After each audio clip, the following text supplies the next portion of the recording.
Today, it is my honor to introduce a very special guest who is also a Stern alumnus, Ragy Thomas, MBA from the class of 2003, the founder and CEO of Sprinklr. Since founding Sprinklr in 2009, Ragy has been on a mission in which he wants to create the world's most loved software company. He recently led Sprinklr into its next chapter as a public company, the IPO in June 2021. A technology visionary, an entrepreneur, and investor, Ragy has played an instrumental role in the evolution of two business-critical channels for the enterprise, social media and email. Prior to founding Sprinklr, Ragy was the president of Epsilon's Interactive Services and was the CTO of Bigfoot Interactive, an email marketing leader that Epsilon acquired in 2005. As you can see, there's a common theme of interesting names: Sprinklr, Bigfoot, Epsilon.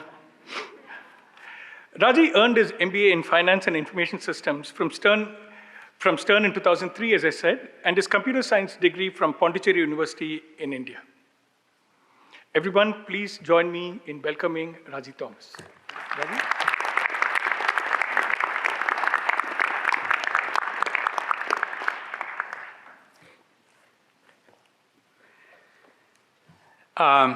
It's a beautiful day to be alive, and it's fantastic to be here with all of you. On March 30th of 2015, the company I founded, Sprinklr, closed our Series E funding, and that valued the company at over $1 billion.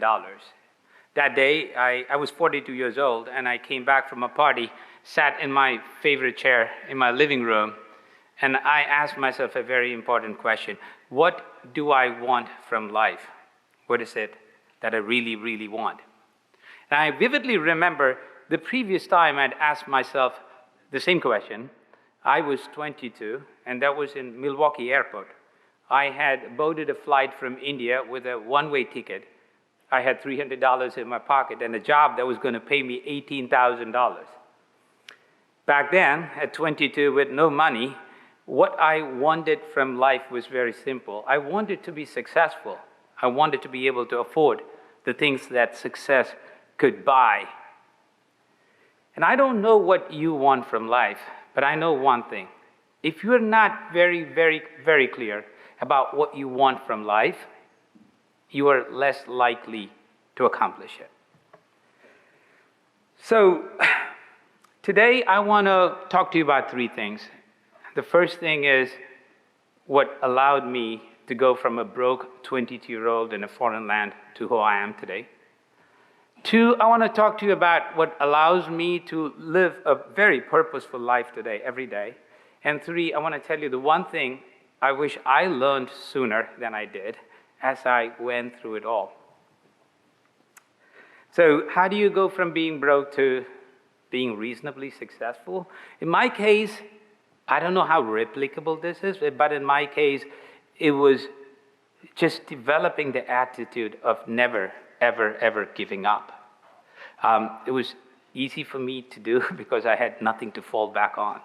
I had nowhere to go back. So I developed this ability to ignore when someone said no to me. I got so good at it, I couldn't physically hear the word no if someone said that. So I went to the doctor, got my ears checked out. It was just fine. It wasn't a problem. Look, we've all heard this statement. A lot of people have told me as well, don't be afraid to fail. I think that statement is misinterpreted a lot of times. What they're trying to tell you is don't be afraid of the setback and the obstacles. What I want to tell you is be afraid to fail. In fact, I'd say be very, very afraid to fail.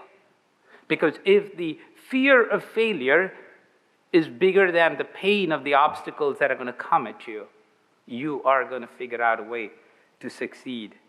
To build a company, to start one and to build it to scale, it's like being given a million death sentences. And people think it's solve one problem and scale it. That's not what startups and building companies are like. It's just one failure after the other, one thing going wrong after the other. I could tell you hundreds of stories of near-death experiences.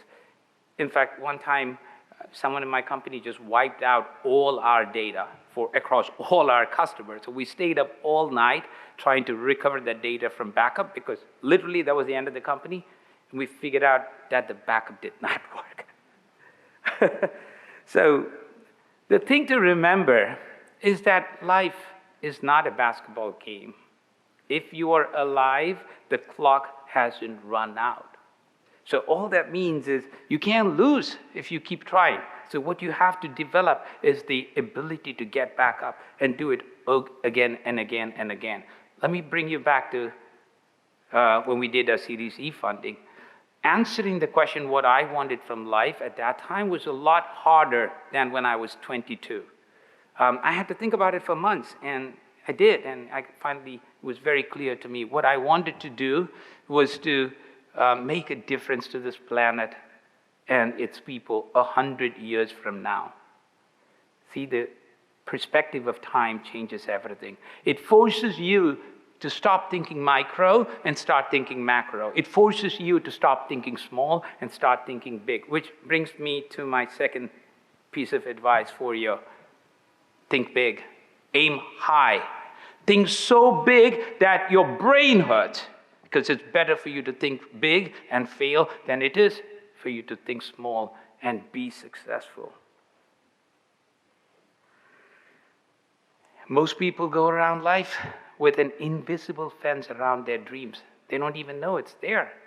They go through their entire life and they've limited their potential. They don't achieve it. You can't achieve your true potential if you don't take apart that fence and truly reimagine what is it you can do. Sprinklr is creating a brand new category of software. I know that. In a few years, that's going to be the default, the norm. I've been building an educational startup for several years, and I know I'm looking to invest in healthcare. If you want to accelerate the evolution of civilization, if you want to impact multiple generations, look at healthcare and education. That's where you can make a big impact. Which brings me to my third and last point. Remember to enjoy the journey. I had a friend who had the number 10,000 tattooed on his arm. When I first met him, I asked him, dude, what is that for? And he said, that's the number of days I think I have left to live if I died at the national average age. Each one of us has got a finite number of days left. So make memories. Make really good memories. Stay happy. In fact, I'm going to challenge you to do something better. Make every moment happier. I keep a jar of marbles like this, in all my offices. Every marble in it for me represents a moment of life, a gift from God. There are some green marbles in it. And green marbles are naturally beautiful moments, good, joyful moments, like when I got married, my kids were born, we took the company public. And there are some red marbles. Red marbles are painful things that happen in life in spite of things you can control. And you're going to get some green and some red for sure. But you know what I've learned by being a student for 20 years of mindset and meditation? I've learned that the jar of life is mostly filled not with red or green marbles, it's filled with clear marbles. Clear marbles. Which means you can choose to make it red or green, which means every moment of your life you can choose to be happy or choose to be sad. The only thing you have to realize is that there is reality and then there is your perception of it. And your happiness is going to depend on your perception of that reality. Someone screaming at you, choose to see it as a different perspective. There's a big setback, look at it as an opportunity to learn. So I go through life, I sometimes visualize life as a game, and my purpose is to live life purposefully and to maximize the number of green marbles in my jar when I die. I don't know what your purpose is, but I would strongly urge you as you leave today to think about what that is. And to remind you that life is full of choices and happiness is a choice that I wish for you. There's a black pouch here with 3 marbles each, and you're going to get one when you come up to the stage later. Thank you for making me a part of your beautiful day. Good luck in your life. God bless.